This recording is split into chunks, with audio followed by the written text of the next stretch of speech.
ஆழ்வாரும் பெருமானார் ஜீயர் திருவடிகளே சரணம், ஜீயர் திருவடிகளே சரணம். ஒரு கேள்வி. திருத்துழாயை நாம் கிரகத்திலே ஆராதிக்கிறோம். இப்பொழுது வீடு மாறி சொல்ல வேண்டிய சூழ்நிலை ஏற்படும் பொழுது இந்த துளசி மாடத்தை எடுத்து போக முடியவில்லை, நம்முடனே எடுத்து போக முடியவில்லை என்றால் என்ன பண்ணுவது என்பது கேள்வி. இதற்கான பதிலை பார்ப்போம். பொதுவாக நம்முடைய ஸ்ரீ வைஷ்ணவ சம்பிரதாயத்திலே திருத்துழாயை ஆராதிப்பது என்பது தனியாக நாம் எதையும் செய்வதில்லை. காலையிலே புருஷர்கள் திருவாராதனம் பண்ண வேண்டிய சமயத்திலே இந்த திருவாராதனத்துக்கான பொருள்களை எல்லாம் சேகரிக்க வேண்டும். அதிலே முதன்மையாக திருத்துழாயை சேகரிப்பது என்பது ஒரு கிரமம் காட்டப்படுகிறது. அப்படி அந்த திருத்துழாயை நாம் பறித்து சேகரிக்கும் பொழுது இந்த திருத்துழாயை ஸ்தோத்திரம் பண்ணி போற்றி அதற்கு பிறகு சத்துர்தளமாக இருக்கக்கூடிய திருத்துழாய், அதாவது 4 இலைகளாக இருக்கக்கூடிய திருத்துழாய் கிளைகளை நாம் அந்த திருத்துழாயை வணங்கி அந்த திருத்துழாய் செடியிலிருந்து பறிப்பது, இதுதான் நம்முடைய பெரியவர்கள் காட்டக்கூடிய கிரமம். இது தவிர தனியாக திருத்துழாய்க்கு ஆராதனம் என்று எதுவும் நம்முடைய பெரியோர்கள் காட்டவில்லை. திருத்துழாய் எம்பெருமானுக்கு மிகவும்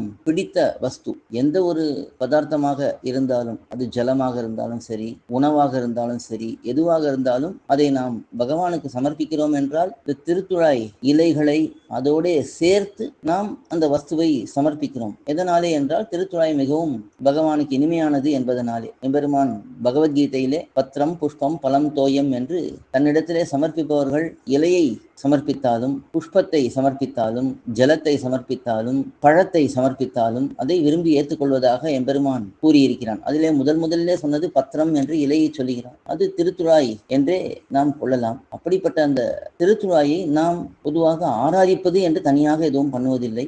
திருத்துழாய் மாடம் நம்முடைய கிரகத்திலே இருந்தது என்றால் அதை எடுத்து போக முடிந்தால் நாம் கூடவே எடுத்து போகலாம். அது எடுத்து போக முடியாத நிலையிலே இருந்தது என்றால் அங்கேயே விட்டு செல்ல வேண்டும். அதுதான் ஒரே வழி. ஆழ்வார் எம்பெருமானார் ஜீயர் திருவடிகளே சரணம், ஜீயர் திருவடிகளே சரணம்.